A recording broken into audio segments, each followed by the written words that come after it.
Before I start, mbere yuko ntangira let me say one time thank you for Pastor Muhammad for inviting us here reka mbanze mvuge kuri Pastor Muhammad kuba mwadutumiye and the opportunity to share the word of God with you. kandi no kugira uno mwanya mwiza kugira ngo usangire amagambo y'Imana. He said that he wants us to give us a taste of Africa.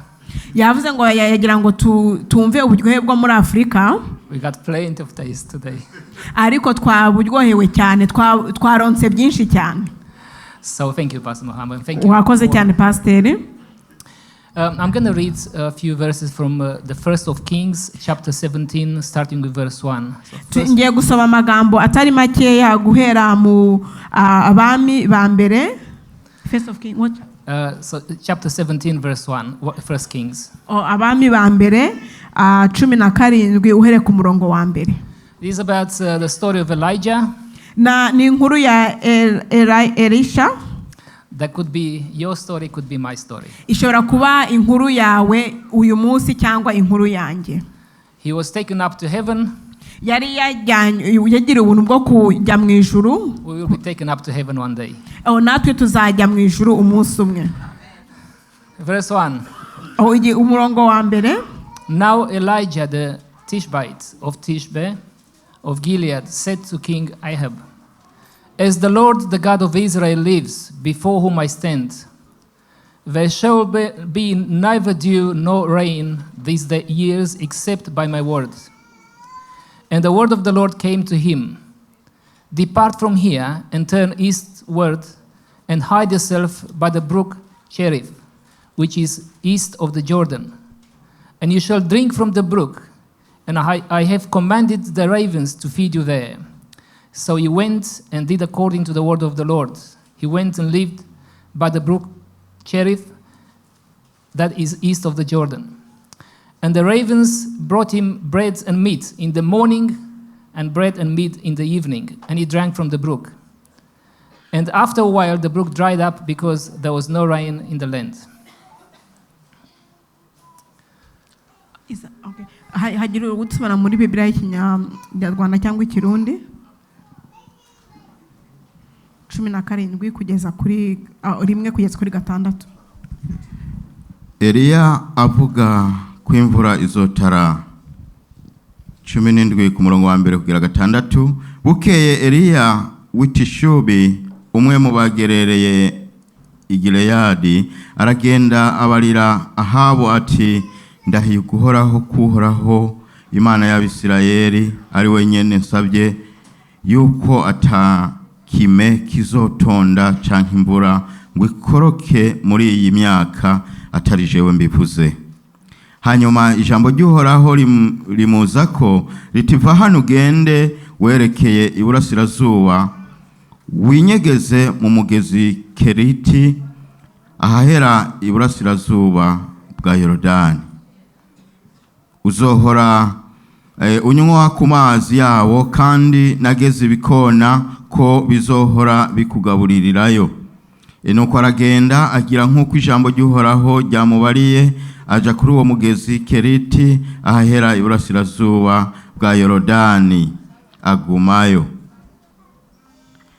Ibikona bikama bimuzanira umutsima n'inyama uko bukeye mu gitondo no ku mugoroba kandi akamanywa amazi kuri uwo mugezi igihe kiragera uwo mugezi urakama kuko atamvura yagwa muri ico gihugu. Amen.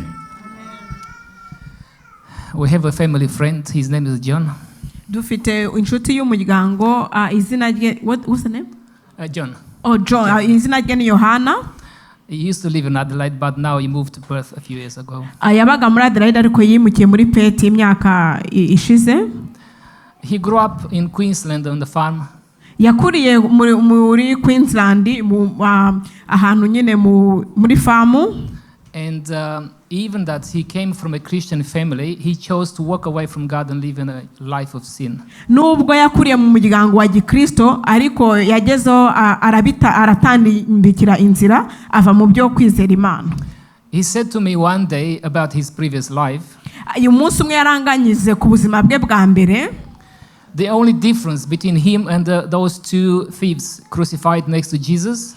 Ikintu cyari gitandukanye nawe n'abajura babiri bahambanywe na Yesu Kristo. was that those two were caught, but not him. ariko bo bari barafashwe, But the grace of God caught up with him one day. ariko ubuntu bw'Imana bwaramusanze umunsi umwe. And a few years ago, he decided to follow Jesus. Imyaka ishize yongeye kwemera gukurikira Yesu. And God's hands started to work in his life. Noneho ukuboko kw'Imana gutangira gukorera mu bugingo bwiwe. He said, in the morning when he prays, Yaravuze ngo mu gitondo iyo arimo guhimbaza cyangwa arimo gusenga, God tells him where to go and what to do. iyo arimo gusenga Imana iramuyobora ikamubwira icyo agomba gukora n'aho agomba kujya. When he says yes to God's will, ariko akajya avuga ati ndemeye ubushake bw'Imana, like we sang the song earlier. nk'uko indirimbo itambutse tumaze kuririmba yatubwiye. He started to have a hunger for Jesus. Yatangiye kumva afite inyota ya Yesu. He wanted to know God more, Akumva afite inyota yo kugira ngo amenye Imana kurushaho, to have a deeper understanding. kugira ubumenye bw'indani. But there was one problem, a big problem. Ariko yari afite ikibazo kimwe kandi ikibazo kinini. Growing up on a farm in a remote place, Gukurira mu cyaro cyangwa hamwe bari bahingira, most of the times he didn't go to school. ntabwo yagize iyo opportunity yo kugira ngo ajye kwiga. He was busy hunting wild pigs. Yarari inyuma yagomezaga akazi ke kari kugomeza kujya guhiga, More than reading books. kujya guhiga aho kugira ngo agire umwanya wo gusoma ibitabo. So he cannot read or write. Ntabwo ashobora gusoma kandi nta nubwo ashobora kwandika. And he said he took the Bible, Aravuga ngo umunsi umwe yafashe Bibiliya, trying to read something, atangira gusoma ikintu, but the words would make no sense. ariko amagambo ntacyo byamumaraga, kubera ntacyo yumvaga. He could not understand anything. Ntabwo yarasomaga ariko ntagire icyo asobanukirwa. He said he came in prayer to God Aravuga ati yaje imbere y'Imana arasenga, and crying in the prayer, arasenga arimo kurira, arimo gutakira Imana. said, Lord, I want to know more about you. Aravuga, Mana ndashaka kukumenya by'ukuri. But you know my struggle. You know I cannot read. Ariko urazi ingorane mfite, sinshobora gusoma. Please help me somehow. Mfasha Mana, ugire uko ubigenza ariko umfashe. Because I believe you are a God of miracles. Kubera nemera kuri Imana ikora ibitangaza. We serve a God of miracles. Dukorera Imana ikora imirimo ibitangaza. We preach about a God of miracles. Twigisha kubw'Imana ikora ibitangaza. His mighty hands sustain the creation and everyone in it. Ukuboko kwiwe kurekure gushobora gukora ibikomeye. I have the son of Omri became the king in Israel. So umwana wa Omri yabaye umwami wa Isirayeli. And in the 1 Kings chapter 16 verse 30, kandi dusomye mu bami abambere 16 umurongo wa 30, it says, haravuga, and Ahab the son of Omri did evil in the sight of the Lord above all what were before him. The other kings did evil. So abandi bamwe bakoze ibintu bitari byo, But Ahab, this king, practiced more evil. ariko uyu mwami yagomezaga akora ibitameze neza. He married Jezebel Yahuye na Jezebeli, and became a servant and worshipper of the Baal. aba umugaragu atangira gukora gusenga ibyo bigirwamana. He built an altar for Baal. Yubaka igicaniro cy'uwo Abeli. He also put an image of the goddess Asherah. Ubundi bashyiraho n'ibigirwamana, ubasi igicaniro bashyiraho n'ibigirwamana. And this was the context which Elijah appeared. Ahangaha niho Elijah yaje yisanga. And the prophet came from God with a message. Noneho umuhanuzi aturuka ku Mana azanye ubutumwa. There shall be neither dew nor rain these years except by my words. Baravuga ati nta mvura izagwa, nta kizaba kereka ibivuye mu kanwa kanjye. The people of Israel should have known about this. Abantu bo muri Israel bagombye kuba barabimenye mbere y'igihe. It was a warning written in the Old Testament. Kubera ni nkaho barimo babahanura kuko ibyo byari byaranditswe mu isezerano rya kera. Deuteronomy chapter 11 verse 16. Ndumva ari ibyakozwe n'intumwa 11. Deuteronomy chapter 11 verse 16. Gusubira mu byagezwe 11. Be careful, or you will be tempted to turn away and worship other gods and bow down to them. Mube maso cyangwa muzasanga mugiye guhimbaza ibindi bigirwamana mubikurikire. I'll read the next verse and then you can say it in your language. The Lord will become angry with you, and he will shut the sky, so there will be no rain.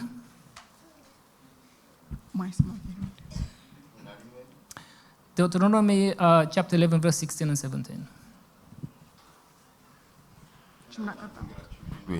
Ariko mwirinde imitima yanyu yoye gusukwa mugakikama mugasaba izindi mana mukazisenga uburake bw'uhoraho bukaziriringira agakinga ijuru kugira ngo imvura ntigwe isi ntibe ikimera kw'ibintu mukazohava mubona bidatevye mugashira mu gihugu ciza uhoraho abahaye. Amen. And Elijah said, because you turn to the idols, ariko Eliya arababwira ati kubera mwahindukiriye ibigirwamana, there shall be neither dew nor rain these years. nta musaruro muzabona kandi nta n'imvura izagwa uno mwaka. But besides this message, he got a message for himself as well. Ariko kurenga kuri iyi message nawe yarafite ubutumwa bwiwe. And the word of the Lord came to him and said, ijambo ry'Imana ryaje kuri Elisha riramubwira, go from here genda uvuye ahangaha to the brook Cherith. Kuri uwo mugezi aho ngaho nyine bari bababwiye hitwa brook Cherith. And you shall drink from this brook. Uzanywa amazi yaho. Brook is a small river. Just in case. Brook ikara kagezi gatoya.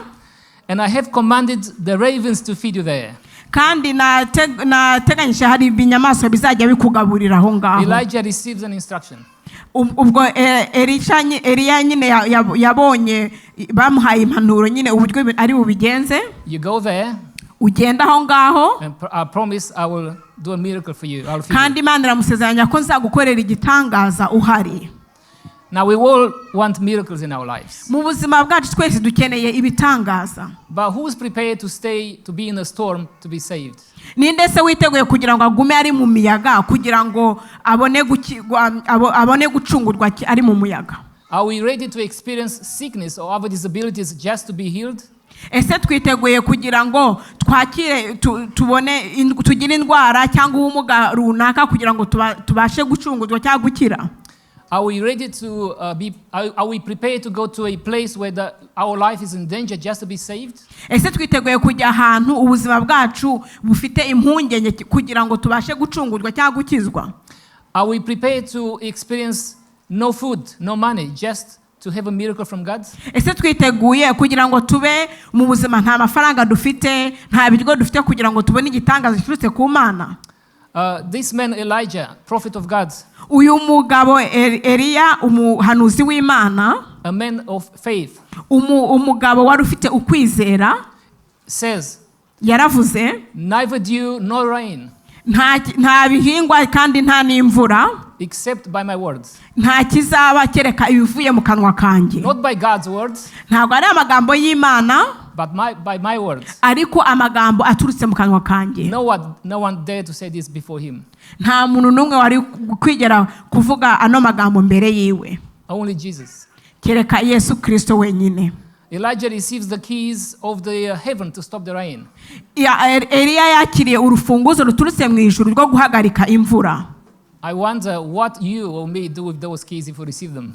Ndimo kwibaza se ngewe nawe urwo rufunguzo turufite twarukoresha iki? And Elijah decides the tap is off, no rain. Eliya nyine aravuga ati intuza robine twayifunze nta mazi azasohoka. We say robinet in Romanian. Oh, you said the same? Robinet, the tap. Robinet. Okay.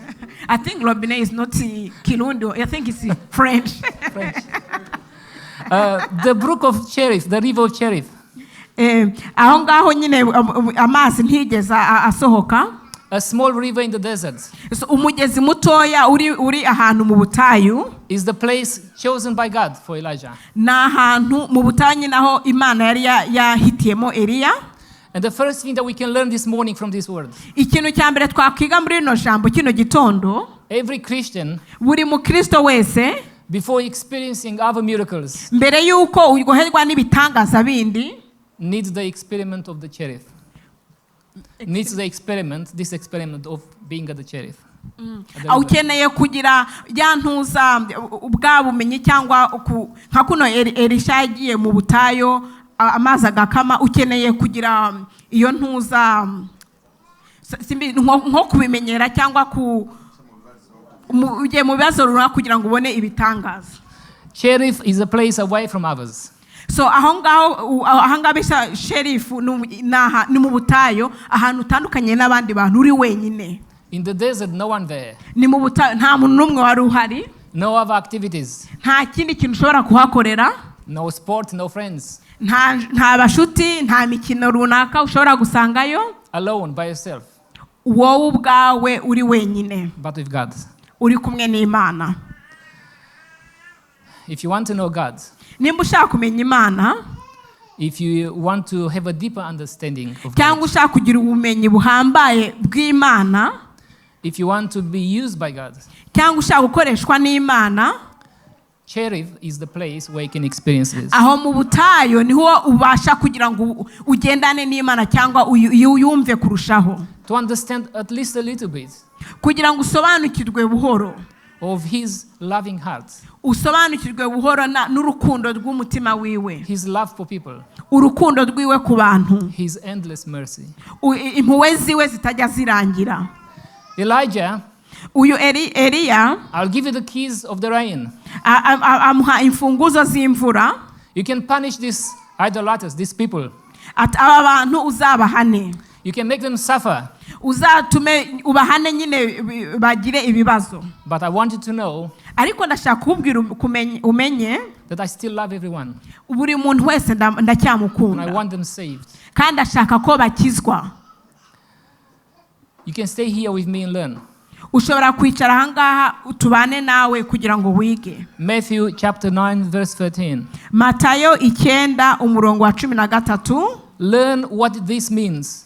mwige icyo bino bisobanura. I want mercy, not sacrifice. nkeneye ubuntu, not ibitambo. Because I did not come to call the righteous people, but the sinners.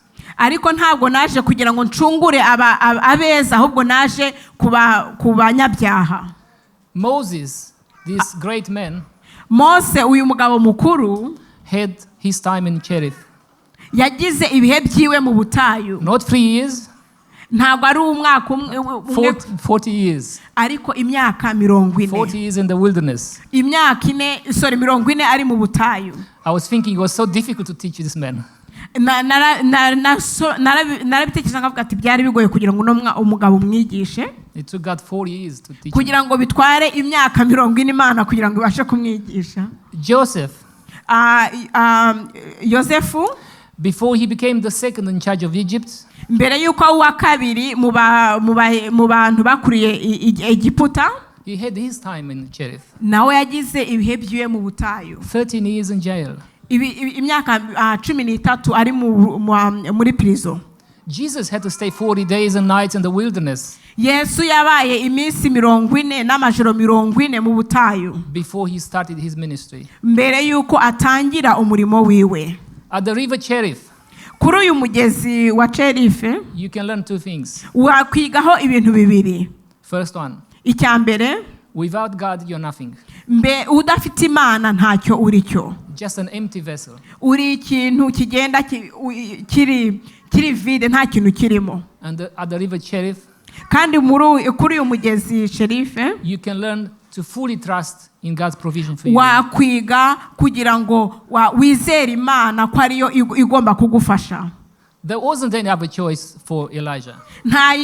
Elijah nta bundi bushobozi yari afite cyangwa nta kindi kintu yari kwibasira. But depend fully on God.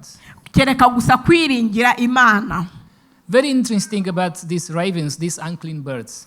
ibintu bishimishije kuri aya magambo. You know, in the Leviticus, the book of Leviticus in the Old Testament, Abalewi, God said to the people of Israel, Yesu mu gitabo cy'Abalewi, Imana yabwiye Abisirayeli, chapter 11, verse 13. Among birds, these are to be disgusting to you and not to be used for food. About the ravens, the crows. Don't touch them because you become unclean. yarema babwira ati ni ibintuza ibinyoni ntimubikore kuko muzandura. If you don't know what the ravens are, do you know ravens? They're crows, but bigger. Ibikoko. Crows. Ibikona. Crows. Like magpies, but the cousins. Yes. Oh, ibikona. The cousins. I They're didn't know all black, big, and they live in the wilderness. Ni ibikona biba binini biba mu butayu. And they feed on dead animals, they scavengers. They just eat. Biba mu butayu kandi bitungwa n'ibindi bisimba. I don't know. I think Elijah couldn't complain about this delivery. Ntago mbizi ariko nibaza mutwange ko Eliya nubwo Imana yarambwiye ati bikona bizakugaburira ariko ntabwo byamunesheje neza. Lord, from all these birds that you have, just the crows, just the ravens for me? Yakibase Mana ibintu byose waremye inyoni zose waremye ibikona nibyo bigomba kungaburira. Unclean, full of germs. Kandi ntago bisa neza bifite umwanda. I don't know if you and me would eat from the crows, something the crow would give it to you. Sinzi ngewe nawe niba ashobora kurya ikintu cyaturutse ku gikona. He loved the meat, he loved the bread, but he did not like the delivery. Yakunze kurya uwo mugati ubwo kubera yari ashonje n'izo nyama ariko ntago byamunesheje uburyo byaciyemo. 3.5 years of no rain, of famine. Imyaka 3 irashira nta mvura ari ubutayo nta no gusarura. Let's say most of the parts Elijah stayed there. Ibaze igihe cyose Elijah yagumye aho ngaho. Most of the part of these 3.5 years, probably Elijah stayed at the river Cherith. Nyine igihe cyose nyine iyo myaka 3 yari ari aho ngaho kuri uwo mugezi. 1,277 days. Iminsi igihumbi. So 1,277 days. Igihumbi 227. 2,500 raven strips. 2,500 raven strips, morning and afternoon. Mu gitondo na nimugoroba amajoro ibihumbi 200. If you put 1 kilo of bread and meat per trip, yajyaga abona ikiro kimwe cy'umugati ndetse n'ikinyama. 2.5 tons of delivered food. Amatone 2.5 tons, so 2,500 kilograms of the delivery. So ubaze ku munsi cyangwa igihe cyose yahabaye nukuvuga ko bamuzaniye ibiryo bihwanye n'amatone 2. So 2,500 lessons of trust and faith. So yagize igihe gihagije cyo kugira ngo abone yige nyine amasomo atandukanye yizemo muri icyo gihe yamaze iyo myaka 3. In the other cities of Israel, mu yindi migi ya Yerusalemu, people are starving. Abantu bari bashonje. No food, no water. Nta mazi, nta biryo. But Elijah, ariko Eliya hangaha, I think he relaxed there. He was relaxed. Yarabikunze kubera nubwo yari mu butayu ariko yabonaga icyo kurya. Maybe he made a shelter. Yabonye ikintu kimukingiriza. And I think he started to enjoy that life. Yagezeho ubuzima arawumenyera atangira kuburyoherwa. Free food, free everything. Ibintu byose yoneraga ku buntu, ibiryo by'ubuntu. God had another plan for Elijah. Ariko Imana yari afite undi mupango wiwe ku buzima bwiwe. But Elijah maybe was not ready to leave this place. Ariko Eliya ntago yari yiteguye kugira ngo ave aho hantu ajya handi. You know what? Kubera iki? Us as a Romanian church, twebwe nk'isengero rya Abaromania, we feel so comfortable in our church. Twumva tunezerewe cyangwa tunyuzwe mu isengero ryacu. See here, we are asked to clap the hands, to lift up the hands. Urabona ahangaha batubwiye dukoma amashyi, tuzamura amaboko. In our church, nobody asks anything. Mu rusengero nta muntu ujya utubwira gukora ibyo bintu. So it's so comfortable because you're used to that sort of environment. Turabinezererwemo nyine ntabyo tumenyereye. So we are so comfortable to come here and do the program and do the singing and everything, every Sunday. Yeah, so biratuneze kuza ahangaha buri cyumweru tugakora ibyo dukora. But are we ready to leave this comfort and go somewhere else? So natwe hari igihe tuza hano ku cyumweru tugasenga ugakora ibyo ukora ariko se witeguye kugira ngo uva ahangaha ujya ahandi? With the blessings that we receive, are we ready to go somewhere else? ese n'imigisha turonka ahangaha twiteguye kugira ngo ubushobore kuba wayisangiza abandi. You know what? God saw the hardship and the suffering of the people. Imana yabonye uburyo abantu bari bagowe kandi baciye mu ngorane. Something that Elijah didn't realize. Ikintu Eliya atigeze abona cyangwa atahura. Probably was prepared to stay there.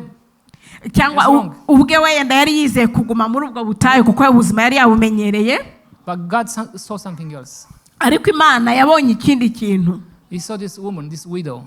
Abona uyu mugore wari umupfakazi. She had a son. Afite umwana. And she had no food left. Nta biryo yari afite asigaranye. And she was in danger of dying. Kandi yarari kugeza hagiye gupfa. In those days, muri iyo minsi, a widow or a single mom umupfakazi cyangwa umumama umwe had almost no means to provide for herself. Nta bushobozi yari afite kugira ngo abashe kugaburira umuryango wiwe. You could not go like the Centrelink and get some single mom payments. Nta Centrelink yahabaga kugira ngo bajye kumuha ari amafaranga bahereza abamama baba bonyine. She had to rely on people's mercy. Yari atunzwe n'ubuntu bw'abantu nyine abantu bamugirira impuhwe. Somebody can marry her and then she can get a life. Yenda yarateje umuntu kugira ngo azamurongore kugira ngo bashe kugira ubuzima. Or go to the rich people fields and get some of the leftovers. Cyangwa agende ku bantu bari batunze agende ajye kutoragura uturyo basigaje. This helpless widow with no help. This widow with no help. So uyu mupfakazi nta bufasha na buke yari afite. Might be despised by others. Abandi bantu yenda baramwinubaga cyangwa nta gaciro bamuhaga. With no name. Nta zina yari afite. She was known by God. Ariko Imana yaramumenye. What can a widow do in the time of famine? Ese uyu mupfakazi ari gukora iki mu gihe cyo mu butayu cyangwa nta n'ibiryo bihari? What would you do if you are a single parent and there's no food, there's no money from the Centrelink, there's no other means for you to survive? Ese wakora iki uri umubyeyi umwe urera abana nta Centrelink ufite nta mafaranga ufite kandi mu gihe cy'inzara? But you know what? God can see you. Ariko Imana irakubona. He can see what you have maybe in your bank account. Ibi bishobora kubona yenda ibyo ufite muri konte yawe. He can see that you have a little to survive. Akabona tufite dukeya kugira ngo ubeho. And Elijah was sent to her. No, Eliya Imana iramwohereza kuri uwo mugore. 1 King chapter 17 verse 9. Abami ba mbere hara twasomye nyine 17 umurongo wa 9. 17 verse 9 says, then the word of the Lord came to him saying, ijambo ry'Imana ryashe kuri Eliya arimo kuvuga, arise, go to Zarephath. Haguruka ugende kuri Zarepha. See, I have commanded a widow there to provide for you. Nategetse umupfakazi kugira ngo azagufashe. But Elijah didn't know all the details. Ariko Eliya ntago yarazi amadetaye yose, ntago ibi byose Imana ntiyabimubwiye. The Bible said she had just a little bit of flour left in a bowl. Bibiliya yaratubwira ngo yari afite agafu gakeya kari gasigaye. And a bit of oil in a jar. N'utuvuta dukeya yari asigaranye. Nothing else. Nta kindi.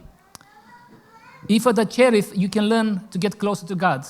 Uri mu butayu wiga ko kwegera hafi y'Imana. And I believe every Christian should have a time to be close to God. Kandi ndizera ko buri mukristo agomba kugira umwanya wo kugira ngo yegere Imana kurushaho. If at cherith you can learn to trust in God's provision for you. Ari mu butayu wiga kugira ngo kubaho kwawe byose wishyire mu Mana. Uyizere. At this place, Zarephath. Kuri aka gace bitaga Zarepha. You can learn that the miracle of God, His provision. Wakwigaho ibitangaza by'Imana cyangwa gutanga kw'Imana. It's not just for you. Ntabwo ari ibyawe gusa. It's for others too. Ni iby'abandi bantu. If Elijah is representing Jesus, nimba Eliya hanga twamugeranya nka Yesu. He comes with a message. Azanye ubutumwa. The widow of the Zarephath. Uyu mupfakazi warutse ahantu yitwa Zarepha is representing us. Arimo wamugeranya nkatwe. She had to believe the prophet's word. Yagombaga kwizera amagambo aturutse kuri uyu muhanuzi. And she had to bake that bread for him first. kandi yagombye kugira ngo atekere yakire uwo muhanuzi amutekere uwo mugati. That means she puts the God first. Yashyize Imana imbere.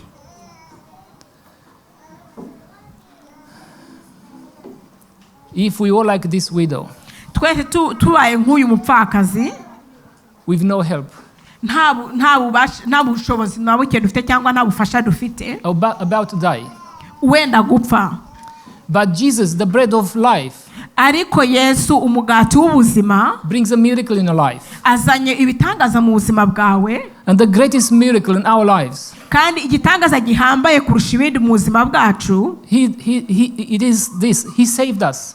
igitangaza gihambaye nuko yaducunguye. The bread of life is Jesus. Umugati w'ubuzima ari we Yesu Kristo. And the oil is the Holy Spirit. The oil represents the Holy Spirit. ari we agaragaza umwuka wera. The more you share this with others, uko ugenda usangira n'abandi, the more it gets replenished. niko bigenda byiyongera. So what do we do with the miracle in our life? Nise niki twakora n'ibitangaza mu buzima bwacu? Do we keep it in our family? Do we keep it in our church? Or do we share with others? Ese tubibika mu ishengero ryacu cyangwa mu miryango yacu cyangwa tubisangiza n'abandi? Now to finish the story I started at the beginning. Ariko kugira ngo ndangize inkuru nari natangiranye nayo mbere. This friend of our family, John. Uyu mushuti wacu witwa Yohana. We visited him last Christmas. Twaramusuye muri Noheli ishize.